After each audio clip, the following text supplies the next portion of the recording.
자, 오늘 본문 신명기 8장 11절을 다시 한번 보시겠습니다. 내가 오늘 내게 명하는 여호와의 명령과 법도와 규례를 지키지 아니하고 내 하나님 여호와를 잊어버리지 않도록 삼갈지어다 그랬는데요. 이 말씀에 의지해서 내 하나님 여호와를 잊지 말라 이런 제목으로 하나님 말씀을 선포하고 함께 은혜 받고자 합니다. 내 하나님 여호와를 잊지 말라. 제목을 한번 따져 봅시다. 내 하나님 여호와를 잊지 말라. 내 하나님 여호와를 잊지 말라. 잊어버리지 말라. 잊지 말라는 것은 기억하라 하는 그런 적극적인 표현으로도 말씀드릴 수 있겠는데, 오늘 본문에는 이렇게 잊지 말라, 기억하라 이런 표현들이 무려 5번이나 교차해서 사용되고 있습니다. 요사이 새밑을 맞이해서 망년해들 이렇게 많이 모이시는데, 이 망년의 망자는 잊을 망자죠. 그 다음에 년자는 해년자고, 그래서 그 해를 잊어버리자 뭐 그런 의도인 것 같은데, 그의 모든 일을 다 잊어버리자 그런 뜻은 아닐 것 같아요. 나쁜 기억들은 다 잊어버리고 이제 홀홀 털어버리고 새로운 한 해를 맞자, 아마 그런 의미가 아닐까 싶습니다. 그러나 우리 성도들이야말로 금년 한 해 2019년 이 기해년 한 해 동안 우리 하나님의 은혜와 또 하나님의 역사로 이루어진 모든 일들을 우리는 결코 잊어서는 안 되겠죠. 그런 면에서는 이 망년회라는 표현보다는 송년회, 송년 모임 이런 표현들이 더 적절할 것으로 사료됩니다. 사랑하는 성도 여러분, 이스라엘 백성의 이 지도자 모세는 지금 이제 출애굽 약 40년 광야 생활을 마칠 즈음에 모압 평지에서 말하자면 이 출애굽의 이후에 신세대들에게, 즉 이스라엘의 신세대들에게 세 편의 중대한 메시지를 선포한 내용이 바로 신명기서입니다. 오늘 본문은 이제 모세의 두 번째 설교에 해당되는데요. 모세는 먼저 이 신세대들, 이스라엘의 신세대들에게 과거 출애굽한 구세대들이 하나님의 은혜를 잊어버리고 원망과 시험 그리고 우상숭배와 간음을 행하다가 광야에서 이 멸망한 사실을 상기시킵니다. 그러면서 내 하나님 여호와를 잊지 말라 이렇게 말씀하는 거예요. 이제 모세는 자신의 죽음이 임박했을 때 이 체험적인 신앙이 없는 이스라엘의 신세대들에게 출애굽과 홍해의 도하 사건 그리고 이 시내산에서의 갱신한 언약을 새롭게 주지시킬 뿐만 아니라 이스라엘이 살 길은 오직 하나님을 사랑하고 그 계명을 순종하는 길밖에 없음을 반복해서 가르치고 있습니다. 오늘 본문 1절에 보십시오. 내가 오늘 명하는 모든 명령을 너희는 지켜 행하라. 그리하면 너희가 살고 번성하고 여호와께서 너희 조상들에게 맹세하신 땅에 들어가서 그것을 차지하리라. 내가 오늘 명하는 모든 명령을 너희는 지켜 행하라. 그리하면 살고, 우리가 살려면 돈 많이 벌고 열심히 일해야 사는 것 같지만 성경은 그렇게 말씀하지 않았죠.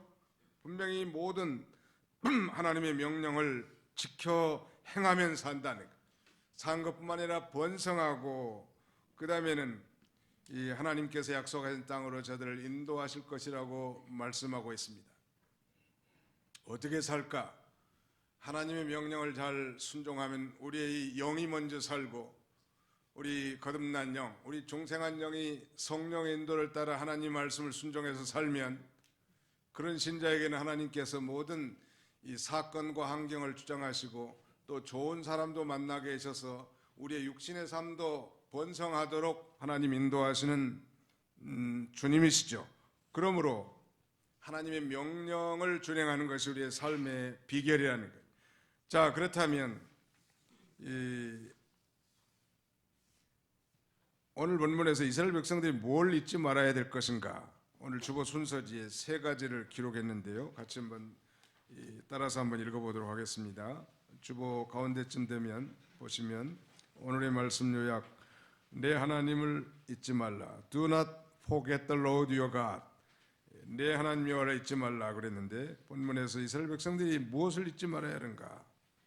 한번 따라합시다. 애굽 땅 종되었던 집에서 이끌어내신 것, 여호와께서 바로 애굽 땅 종되었던 이스라엘 백성들을 구원해 주신 거, 그거 잊지 말라는 거예요. 두 번째는 따라서 하겠습니다. 광야의 길을 걷게 하신 것. 세 번째는 아름다운 약속의 땅에 이르게 하실 것.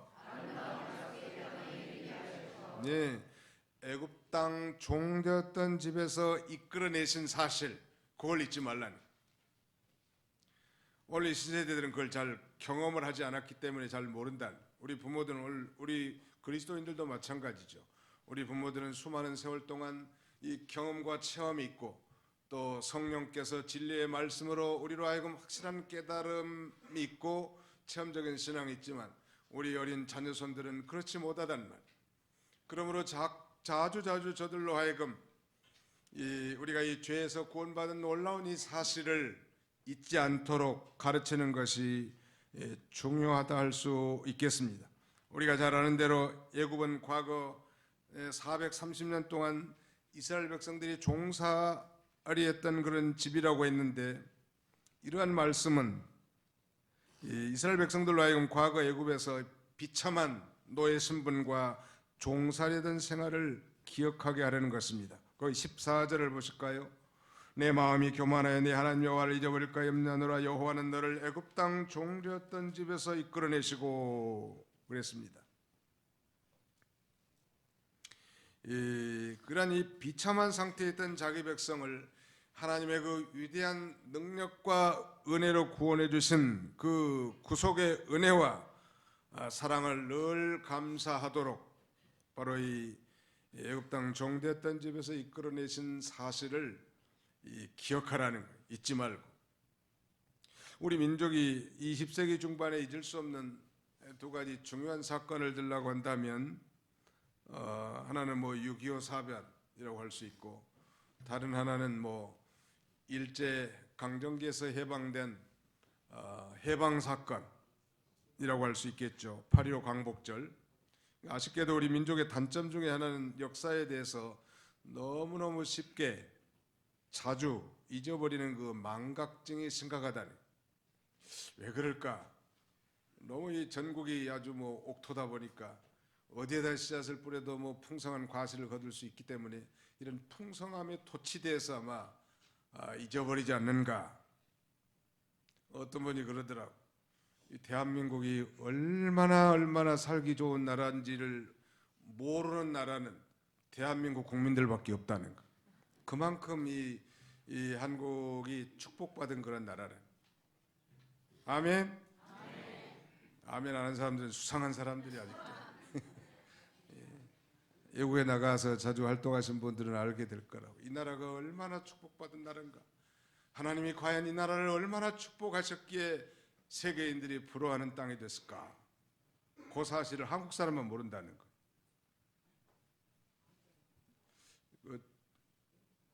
그 달포전에 그 몽골에 가보니까 야, 우리 참 대한민국은 좋은 나라구나 하는 게 뭐 저절로 뭐 입술에 고백이 나와요. 아무튼 너무너무 망각하는 거. 제가 자주 예를 듭니다만 생지의 기억력은 30초라는 거 아니에요. 생지의 기억력은 30초예요. 근데 그보다 똑똑한 게 고양이거든. 그래서 고양이가 생지를 쫓다가 이제 생지가 쥐구멍으로 쏙 들어가도 고양이가 그 구멍을 떠나지 않은 이유는 이 생지가 들어간 다음에 30초가 지나면 30초 전에 일어났던 일을 까마득하게 다 잊어버리고 다시 그 구멍으로 나온다는 걸 알고 있기 때문에 이 구멍에서 나오면 덜컥 잡는 거예요. 고양이 얘기가 아니고 쥐의 얘기가 아닙니다. 우리 예수민 사람들이 너무너무 자주 잊어버린 그런 망각증이 심각하다. 박도진 선생이 작사한 6.25의 노래에 보면 1절, 2절, 3절 모두가 다 이렇게 시작합니다.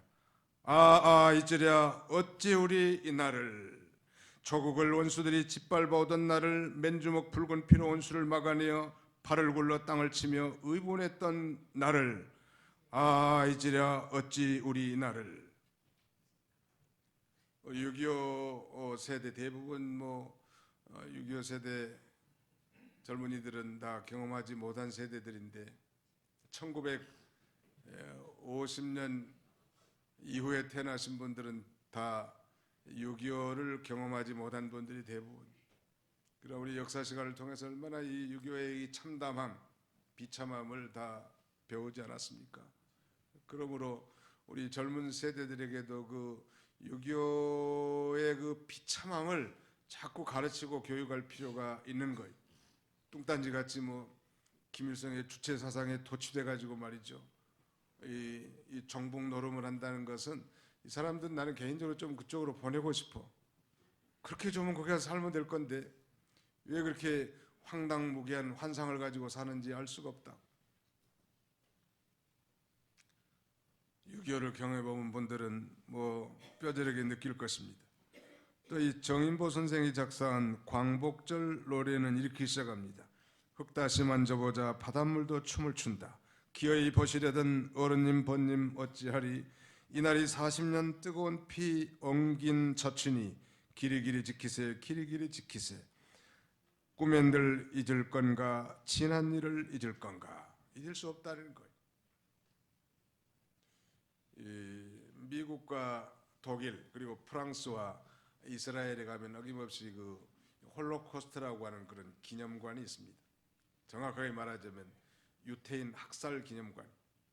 2차 대전 당시에 독일 나치에서 약 600만 명이 살상당한 것을 기념한 그런 기념의 모든 잔재물들을 옮겨놓고 생동감 있게 전시해 놓은 그런 기념관인데, 저도 이 워싱턴에 있을 때 그 기념관에 한번 가본 적이 있고 또 교회 방문한 관광객을 거기 안내한다면 상당히 유익이 많아요.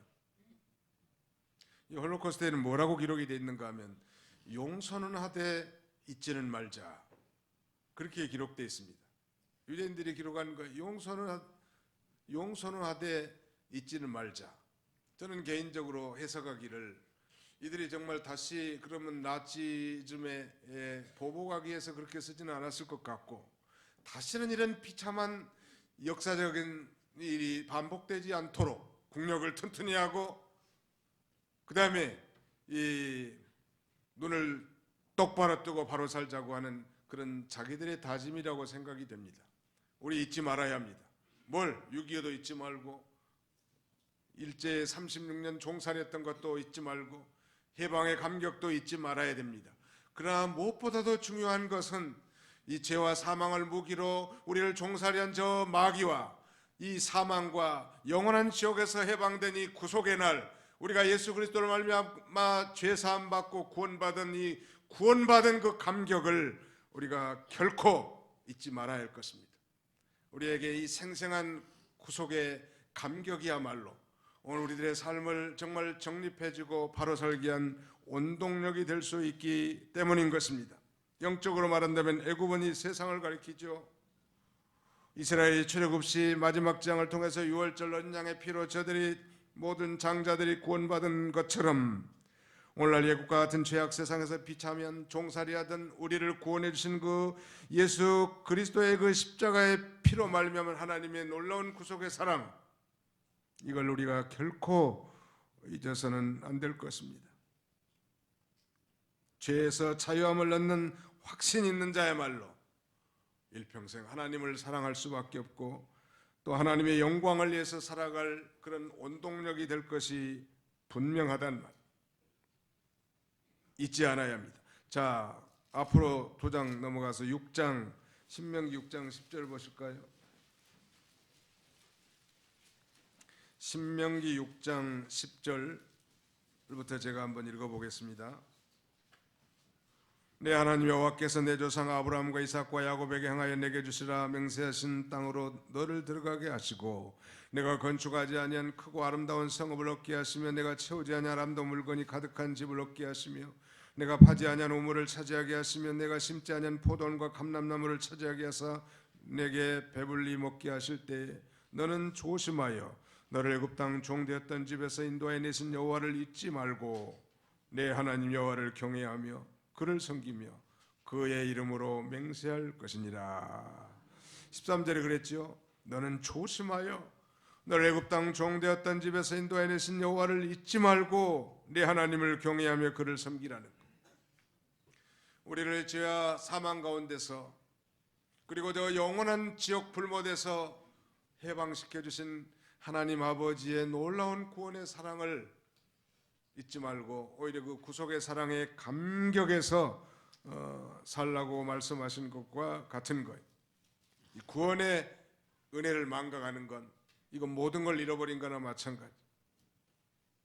세계적인 과학자 아이삭 뉴턴은 영국 사람인데 그는 85세를 향수하고 세상을 떠난 인물이죠. 그는 영국의 물리학자요, 천문학자요, 수학자로 우리가 잘 아는 소위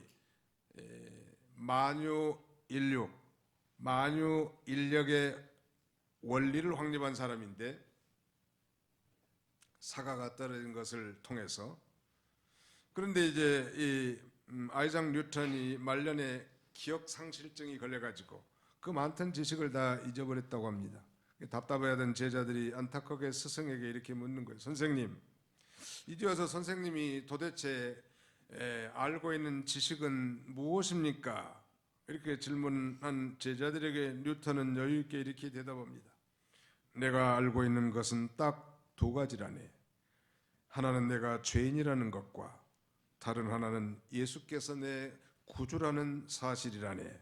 이것 외에 내가 더 무슨 지식이 필요하겠나? 사랑하는 성도 여러분, 우리 성도는 근본적으로 이 두 가지만 가지고 있으면 충분한 것. 혹시 치맥기가 있더라도 이 두 가지 사실은 잊지 마시기 바랍니다.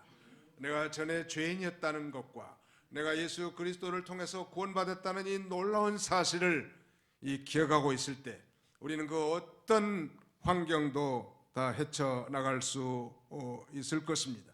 내가 죄인이라는 사실을 인정하는 사람이야말로 다른 사람을 용서하고 배려하고 겸손할 수 있을 것입니다.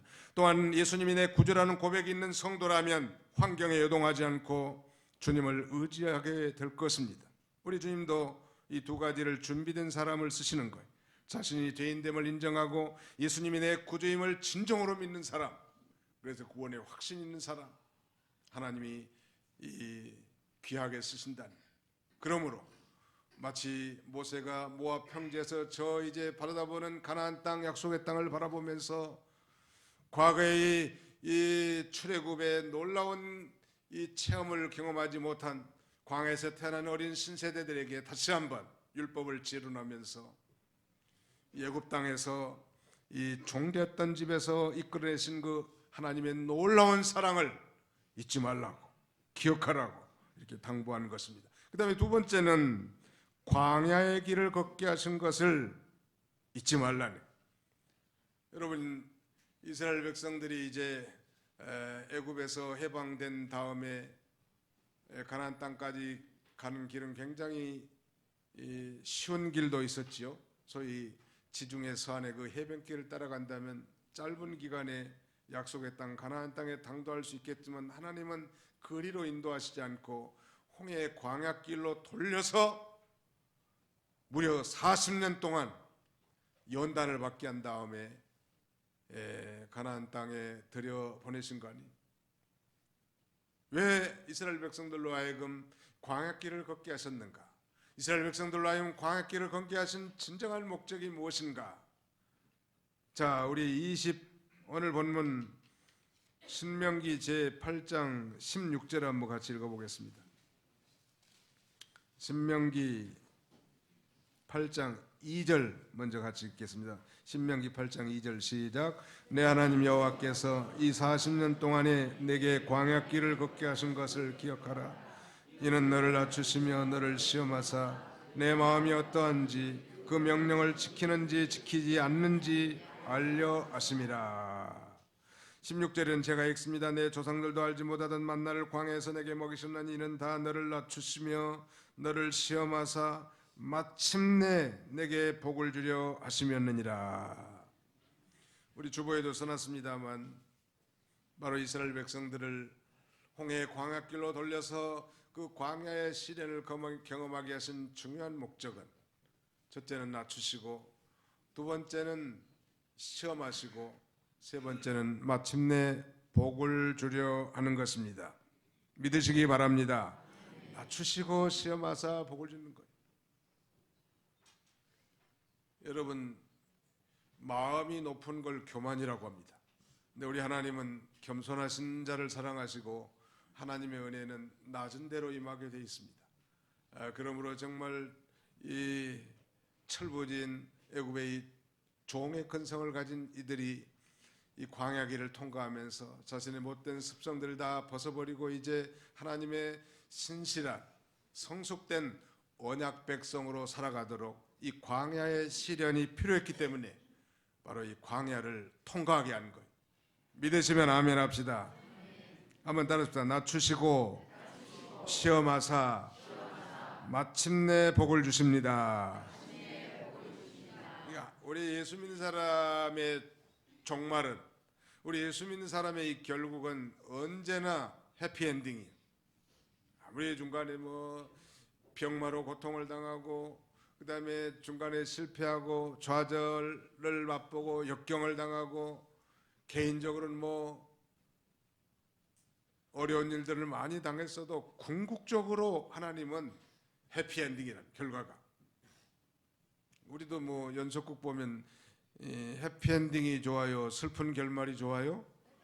해피엔딩이다 좋다. 작가들이 이 시청자들을 너무너무 잘 알기 때문에 시청자들의 욕구에 맞게 대개는 다 해피엔딩, 행복한 결말을 이렇게 몇 개 만들어 놨는데 성경의 스토리는 언제나 해피엔딩이에요. 여러분 요셉을 보십시오. 그의 수많은 고난에도 불구하고 그는 이 해피엔딩 아니? 야곱을 보십시오. 약사 빠르고 간사한 그의 인생이었지만 그러나 하나님이 그를 붙드심으로 그 결국은 해피엔딩이에요. 여러분 삶이 고달프고 정말 힘들고 때로는 이해되지 않고 곤고하고 가련한 시리와 그 비탄에 빠진 그런 인생이랄지라도 하나님이 내 아버지시기 때문에 우리의 결과는 언제나 행복한 결말인 줄을 믿으시기를 축원합니다. 세상 사람들은 재물보다 자기가 자기 힘으로 자기의 노력으로 모은 줄 압니다.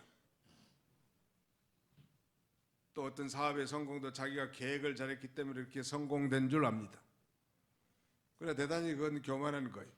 자, 우리 성경을 한 군데 볼까요? 오늘 본문에 보시면 17절, 18절을 한번 같이 읽어보겠습니다. 17, 18절 8장 신명기 8장 17절로 18절 시작. 그러나 내가 마음에 이르기를 내 능력과 내 손의 힘으로 내가 이 재물을 얻었다 말할 것이라. 내 하나님 여호와를 기억하라. 그가 내게 재물 얻을 능력을 주셨습니다. 이같이 하심은 내 조상들에게 맹세하신 언약을 오늘과 같이 이루려 하심이니라. 내 능력과 내 손의 힘으로 내가 이 재물을 얻었다 말할 것이요. 내 자가 세 번 들은 얘기도 내 능력과 내 손의 힘으로 내가 이 재물을 얻었다. 낯소리 세 번 하다 망한 이 바벨론의 느부갓네살 왕이 생각나네.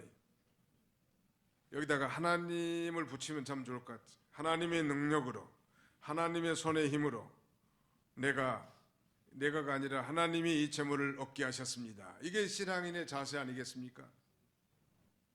내가 계획도 하고 나는 실행도 한다. 그건 자기가 하나님이라는 거예요. 사람이 마음으로 그 길을 계획할지라도 그 걸음을 인도하시는 여호와시라 했고, 이 마음의 계획은 사람에게 있어도 말의 응답은 여호와께로서 말미암았느니라 그랬죠. 세상 사람들도 모사는 죄인이요 성사는 제천이라고 했습니다. 일은 계획은 사람이 하지만 그 성취는 하나님이 하신다는. 19세기 초에 이제 나폴레옹이 유럽을 평정하고 러시아 정벌을 시작합니다. 모스크바까지 수십만의 병사를 마병을 이끌고 이제 러시아를 가봤더니 러시아 시민들이 아무도 없는 거예요. 다 도망가 버리고. 사실 그건 전략적 후퇴였습니다. 그래서 이 나폴레옹의 프랑스 군대는 물론 동맹군을 포함했지만 모스크바 시내에 아주 불을 질러버려요. 도시에다. 그리고 이제 퇴가 가는데 이제 퇴가 가니까 이제 도망갔던 말하자면 러시아 군대가 후방에서 이제 공격을 시작하는 것입니다. 근데 놀라운 것은 이제 엄청난 눈보라와 굳은 날씨 때문에 나폴레옹 군대는 비록 모스크바 땅은 밟았지만 이 대패합니다. 무려 37만 명이 죽고 약 20만 명이 포로로 잡히고, 그야말로 뭐 동사에서 죽은 사람도 이루 말할 수 없고, 수십만 마리의 말을 가지고 왔지만 되돌아서 가지고 간 건 별로 없단 말. 그는 결국 전범으로 체포되어 헬레나 섬에 귀향을 가고 비참한 생애를 마감합니다. 근데 그 전쟁, 러시아 원정을 갈 때 그 충성스러운 신하가 그렇게 황제 나폴레옹에게 요청했다고 합니다. 폐하, 이번 러시아 원정 폐하의 계획은 보류하는 것이 좋겠습니다. 그때 나폴레옹이 하는 말이 나는 계획도 하고 나는 성취도 한다. 그런 유명한 말을 했다는데, 그 얘기가 뭐냐면 내가 하나님이다 이 말이. 얼마나 교만하냐는, 하나님이 안 되게 하면 안 되는 거고 하나님이 되게 하면 되는 것인데 말이죠. 여호와께서 집을 세우지 않으시면 세우는 자의 수고가 헛되며 여호와께서 성을 지키지 아니하시면 파수꾼의 경성함이 허사로다. 인생의 모든 성공과 형통, 번영, 이것은 다 여호와의 손에 달려 있다는 사실을 믿으시기 바랍니다. 그것을 깨닫기까지는 시간이 많이 걸려. 그래서 이 광야의 시련을 통해서 깨닫게 하는 거예요. 사랑하는 성도 여러분, 우리가 2019년을 되돌아볼 때 지난 한 해 동안 많은 굳은 일들, 원치 않는 일들, 실패의 경험들이 많이 있는데 왜 그럴까요? 하나님은 선하신 분이신데 모든 일이 잘 되게 하면 좋겠는데 왜 그런 어려움을 당하게 하셨을까요? 심각한 질병으로 고통당하게 하셨을까요? 하나님께서는 자신이 하나님 되심을 인정받기를 원하세요. 그리고 우리로 하여금 성숙한 이 언약 백성으로 살아가기를 원하시는 주님이시죠. 그래서 낮추시는 거예요. 왜? 마음이 낮아져야 하나님의 축복을 받을 수 있고, 또 우리를 시험하십니다. 말씀을 지키는지 안 지키는지. 그래서 하나님 말씀을 지킴으로 복을 받게 하고, 궁극적으로는 마침내 하나님이 이 복을 주시려고 그렇게 하시는 것입니다. 이제 마지막 하나는 아름다운 약속의 땅에 이르게 하실 것도 잊지 말라는. 아름다운 이 약속의 땅, 언약의 땅은 곧 가나안 땅을 가리키겠죠. 역사적 지리적으로 말하면 유대인들에게는 뭐 저 팔레스틴 땅이라고 할 수 있겠지만, 우리 성도들로 말하면 이제 장차 이 예수 믿고 죽은 다음에 들어갈 저 하늘 가나안 땅인 천국을 가리키기도 할 수 있겠고요. 또 이 땅에 사는 날 동안에는 정말 성령 안에서 의와 희락과 평강이 넘치는 영적 천국, 영적 가나안도 가리킨다고 할 수 있겠습니다. 우리가 이제 2020년을 불과 3일 앞두고 있는데 2020년도 정말 고난과 어려움이 분명히 상존하겠지만, 그러나 하나님을 경외하는 하나님의 자녀들이 성령 안에서 살 때 의와 희락과 평강이 넘치는 축복의 삶이 있을 것도 잊지 말라는 것. 우리가 이 천상의 영원한 영광에는 견주지 못한다 할지라도 이 세상에서도 하나님이 주시는 영적 천국을 누릴 수 있기 때문이죠. 그러므로 이스라엘 백성들에게는 약속의 땅, 가나안 땅에 이르게 하실 것을 잊지 말라고 당부한 것입니다. 자, 언제 자주로 우리 하나님의 자녀들이 언제 이렇게 자주 잊어버릴까요? 거기 12절부터 14절까지 한번 같이 읽어봅시다. 12절로 14절 시작. 내가 먹어서 배부르고 아름다운 집을 짓고 거주하게 되며 내 소와 양이 번성하며 내 은금이 증식되며 내 소유가 다 풍부하게 될 때에 내 마음이 교만하여 내 하나님 여호와를 잊어버릴까 염려하노라. 여호와는 너를 애굽 땅 종되었던 집에서 이끌어내시고, 이 가나안 땅의 풍족함에 도취되어 하나님까지 망각하지 않도록 주의하라고 훈계하고 있습니다. 누구나 인생은 삶의 풍족함으로 인해서 생활에 여유가 주어지게 되면 나태와 방종 속에 쉽게 빠지기 쉬운데요, 결국 물질 만능을 내세우는 이 교만한 상태로 전락할 우려가 충분히 있기 때문에, 그럴 때 이제 내 하나님 여호와를 잊지 않도록 조심하라는 것. 하나님의 엄청난 사랑을 받았음에도 불구하고 하나님을 저버린 이스라엘 백성들의 이 배은망덕함을 이제 모세는 그가 죽기 전에 유언적으로 말하고 있습니다. 거기를 한번 찾아볼까요? 신명기 32장입니다. 신명기 32장. 신명기 32장 15절 보실까요? 신명기 32장 15절입니다. 그런데 여수론이 기름짐에 발로 찼도다. 내가 살찌고 비대하고 윤택함에 자기를 지신 하나님을 버리고 자기를 구원하신 반석을 업신여겼도다. 그들이 다른 신으로 그의 질투를 일으키며 가증한 것으로 그의 진노를 격발하였도다. 그들은 하나님께 제사하지 아니하고 귀신들에게 하였으니 곧 그들이 알지 못하던 신들 근래 들어온 새로운 신들 너희 조상들이 두려워하지 아니한 것들을 이로다. 너를 낳은 반석을 내가 상관하지 아니하고 너를 내신 하나님을 내가 잊었도다. 그러므로 여호와께서 보시고 미워하셨으니 그 자녀가 그를 경노하게 한 까닭이로다. 그게 그랬죠. 여술은, 그런데 여술은이 기름짐에 발로 찼도다. 이 여술은이라고 하는 표현은 이스라엘의 이 별명인데요, 시적인 표현이기도 합니다만 70인역에는 사랑받는 자라고 이렇게 번역하고 있고, 유명한 구약학자 델리치는 의로운 자 이렇게 해석하고 있습니다. 우리가 요약한다면 이 여술은이라고 하는 말은 하나님의 사랑을 받아 의로운 자가 된 이스라엘로 이렇게 요약할 수 있겠는데, 자 그렇다면 오늘 저와 여러분들은 바로 하나님이 사랑하셔서 우리를 택해 주시고 또 예수 그리스도를 성령으로 믿어 하나님의 앞에 의롭다고 인정받은 의인이니까 곧 오늘날 우리 그리스도인들이 바로 하나님의 사랑을 받아 의인된 자들이에요. 그렇다면 당연히 그 하나님을 경외하고 그 하나님의 명령과 규례와 법도를 지키면서 복된 삶을 살아야 되겠는데, 신이 아닌 그 우상에게 제사를 드리고 사는 걸 하나님이 얼마나 안타깝게 생각하겠는 말이에요. 그래서 그걸 책망하기 위해서 이제 풍자적으로 이스라엘을 여수룬이라고 이렇게 부르는 것입니다. 우리가 진정 여수룬이라는 말, 오늘날 우리 예수 믿는 사람들이 무슨 우상을 만들어 놓고 전각을 만들고 이렇게 섬긴 사람들이 있겠습니까? 많은 우리가 배운 대로 오늘날 이 우상이라는 것은 하나님보다 더 사랑하는 것, 하나님보다 더 지배받는 것, 하나님보다 더 의지하는 것, 하나님보다 더 따라가는 것이 하나님 앞에 우상이고, 그것을 하나님이 싫어한다는 거예요. 그것이 직장이든지 그것이 사업이든지 오늘날 현대인들이 좋아하는 돈이든지, 우리가 직장생활도 잘해야 되고 사업도 잘해야 되고 돈도 잘 사용해야 되겠지만 그것이 우리의 마음을 빼앗는 우상이 돼서는 안 된다는, 하나님은 결코 이 우선권에 있어서 양보하시지 않습니다. 너희는 먼저 그의 나라와 의를 구하라 라고 말씀하셨습니다.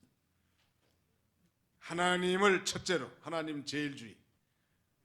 금년에 혹시 그렇게 살지 못했다면 경자년 2020년도에는 여러분의 인생 앞에 정말 하나님 제일주의로 사시기를 주님의 이름으로 축원합니다. 이제 말씀을 맺고자 합니다. 아프리카에 서식하는 뱀잡이 술이라는 독수리과의 새가 있는데, 이 새는 하늘 높이 날다가 아마 뱀이 기어가는 걸 잽싸게 발견하고 쏜살같이 내려와서 낚아채 먹는 맹금류이지요. 그런데 놀랍게도 이 새가 내려와서 땅에서 먹이를 먹고 있다가 사자나 표범 같은 그런 맹수의 습격을 받아 잡아먹힌다는 거예요. 사자나 표범에게. 놀라운 일이죠. 맹수가 나타나면 이 새가, 독수리과에 속한 이 새가 뛰기 시작한다는 거예요. 그러다가 당황한 나머지 자신이 날 수 있다는 사실을, 날개가 있다는 사실을 까마득하게 잊어버리기 때문에, 아니 뭐 사자하고 달리기 해가지고 이 새가 이기겠냐는 말. 저는 결코 이 좀 새에 대한 얘기가 아니라 우리 그리스도인들에 대한 얘기예요. 우리가 지난 한 해 동안 돌이켜볼 때 정말 실패한 인생의 구비구비마다 내가 과연 믿음으로 하나님을 의지했는가? 하나님 앞에 기도하고 말씀을 절대적 진리로 믿고 순종했는가? 아니면 인간의 처세나 방법, 교묘한 지혜로 통과하려고 했다가 실패하지 않았는가? 한번 돌이켜 보십시오. 그리고 그 믿음의 날개를 사용하시기 바랍니다. 그래서 그 환난과 어려운 가운데 믿음으로 새해는 통과하여 승리하는 삶을 사시기를 축원합니다. 내 하나님 여호와를 잊지 말라고 했습니다. 하나님 은혜에 대한 이 망각은 우리로 하여금 낙심케 하고 범사에 실패하게 만듭니다. 그러므로 먼저 죄에서 구원받은 그 구속의 은혜에 날마다 감사하고 오늘 이 광야 같은 세상에서도 하나님만 신뢰하고 우리를 낮추시고 시험하사 마침내 복 주실 줄 알고 잘 따라가는, 그리고 우리에게 약속한 바 천국에 대한 분명한 소망을 가지고 이 땅에서도 이 축복된 삶을 살 뿐만 아니라 그 천국의 기쁨을 누리시고 새해 승리하는 그런 저와 여러분들이 다 되시기를 주님의 이름으로 축원합니다. 기도하겠습니다. 살아계신 우리 아버지 하나님께서 오늘도 귀한 말씀을 통하여 우리 자신들의 소위를 되돌아보게 하시며 한 해를 또 마무리하도록 준비하도록 이렇게 권고하신 은혜를 진심으로 감사합니다. 우리는 받은 바 은혜가 참 많은 존재들인데 자주자주 망각하고 잊어버림으로 마치 이 아프리카의 그 독수리처럼 날 생각은 까마득하게 잊어버리고 달리다가 맹수에게 먹히는 어리석은 삶을 살지 않았는지 우리가 돌이켜보게 하시고 이제 믿음의 날개를 사용하여 하나님을 사랑하고 하나님을 경외하며 그 명령과 규례와 법도를 잘 순종함으로 날마다 형통하고 번영하며 승리의 삶을 살아가는 우리 모두가 다 되게 하여 주시옵소서. 예수님의 이름으로 기도하옵나이다. 아멘.